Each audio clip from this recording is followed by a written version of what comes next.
ختم نبوت کے مسئلے میں کیوں جی عشق رسول کے میں نے تو ایسا عشق رسول نہیں پڑھا. ہاں جو کلمہ کا دعویٰ کرتے تھے وہ حضور کے ساتھ 1.5 میل بھی نہیں چلے. عبداللہ ابن ابی مقام شوق سے واپس چلا گیا. اور جو منافق تھے حضور غزوہ تبوک کے لیے جا رہے تھے تو وہ مسجد بنا رہے تھے. منافقوں کا ایک اپنا دستور منشور ہوتا ہے اور غلامان رسول کا ایک اپنا. چھڈو جناب چھڈو پیر تسی ہو جنہ پتر دتیا تہاڈے تو وڈا کیڑا پیر ہے. ہاں پیر تسی ہو ہاں جی جنہ اپنا پتر دے کے بھی کدی دل وچ خیال نہیں آیا. جیڑے گستاخان رسول نے ایک جملہ بھی کہنا ہے وہ کیڑی بات کے پیر ہے. کمال آدمی ہے. آپ کیا باتیں کرتے ہیں چھوڑیں. آج لاہور میں وہ کیفیت نہیں ہے جو سلنسر نکال کر آج لاہوریوں کے سر جھکے ہوئے ہیں کہ واقعی یار ہم تو غلط راستے پر تھے. راستہ تو وہی ہے جو طریق لبیک یا رسول اللہ نے بتایا. اور آپ محنت کریں. وہ برائیوں کے لیے محنت کرتے ہیں تو آپ حضور کی ختم نبوت کا مسئلہ لوگوں کو نہیں سمجھا سکتے. حضور نے خود اتنی بڑی گواہی دی. کوئی بندہ بک بک کرے نا کہ یار لبیک والے ہر وقت ختم نبوت کی کیوں بات کرتے ہیں تو ان کو کہنا ہے حضور نے گواہی جو اتنی بڑی دی. حضور نے فرمایا انی اشہد عدد تراب الدنیا ان مسلمۃ کذاب. حضور نے فرمایا میں خود گواہی دیتا ہوں. کتنی؟ فرمایا دنیا کے اندر مٹی کے ذروں کی تعداد کے برابر. حضور نے فرمایا میں خود گواہی دیتا ہوں. کیا گواہی دیتا ہوں؟ کہ میرے بعد کسی نبی نے نہیں آنا. حضور پھر عشق تو یہ ہے نا. اعلیٰ حضرت یہ حدیث لکھنے کے بعد کہتے ہیں عشق یہ نہیں ہوتا میں الحمدللہ عاشق رسول ہوں. عاشق وہ ہوتا ہے جو اپنا پھر بتائے کہ میرے اندر کتنا عشق ہے. اعلیٰ حضرت نے جب یہ حدیث نقل کی نا کہ حضور نے فرمایا میں دنیا کے اندر مٹی کے ذروں کی تعداد برابر گواہی دیتا ہوں کہ میرے بعد کسی نبی نے نہیں آنا. تو اعلیٰ حضرت کہتے ہیں محمد الرسول اللہ کی بارگاہ عالم پناہ کا ادنا کتا. اپنے بارے میں اعلیٰ حضرت نے کہا حضور تسی تے اے گواہی دیتی نا کہ دنیا کے اندر مٹی کے ذروں کی تعداد کے برابر میں گواہی دیتا ہوں کہ میرے بعد نبی نے نہیں آنا. عرض کی تھی حضور آپ کی بارگاہ کا ادنا کتا احمد رضا کیا کہتا ہے؟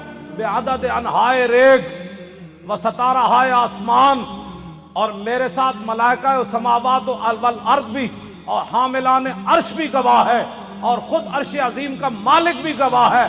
وقفا باللہ شہیدہ. حضور تسی تے فرمایا نا مٹی دے ذریاں دی تعداد دے برابر.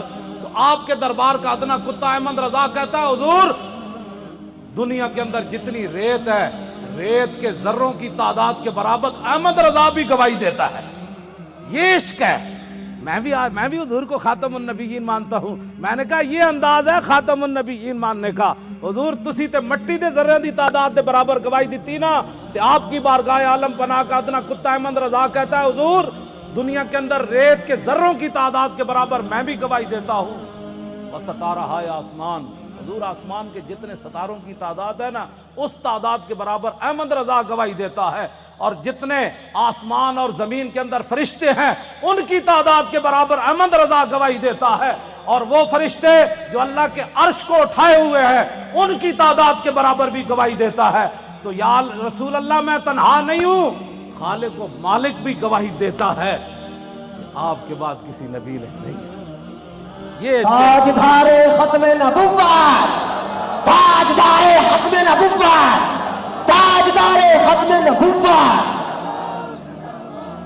یہ کہتی ہے بول بتسو جی کدھر کسی میں 1400 سال کسی فقیہ کسی عالم کسی صوفی کسی محدث کا میں نے ختم نبوت پر یہ نظریہ نہیں پڑھا جو امام احمد رضا نے بیان کیا. اگر کوئی بیان کرے گا مجھے بتائے گا تو میں مان جاؤں گا. لیکن میں نے بڑی بڑی کتابیں کھولی ختم نبوت پر جو امام احمد رضا بات کر گیا ایسے ہی نہیں پر کر گیا. یہ کہتی ہے بلبل باغ جنا کہ رضا کی طرح کوئی سحر بیان نہیں ہند میں واصف شاہ خدا مجھے شوخی طبع رضا کی قسم.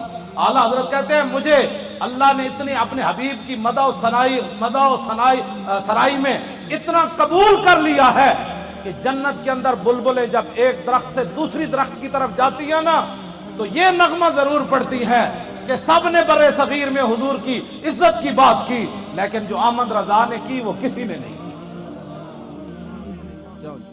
حضور قدر پڑھے آپ نے بیعدد انہائے ریگ و ستارہائے آسمان اور میرے ساتھ ملائکہ و سماوات و حاملان عرش بھی گواہ ہے اور خود عرش عظیم کا مالک بھی گواہ ہے، جس کی گواہی کے بعد کسی گواہی کی ضرورت بھی نہیں ہے، وَكَفَى بِاللَّهِ شَهِيدًا، کہ حضور آپ کے بعد کسی نبی نے نہیں ہے۔ یہ ہے جی ختم نبوت کا مسئلہ، جس پر شاہ جی کو نکالا گیا اور جس پر ہم نے 8 شہید دیے فیض آباد۔ اب تاریخ لبیک یا رسول اللہ کی کامیابی، کامرانی، اور جس گلی سے یہ گزر جاتے ہیں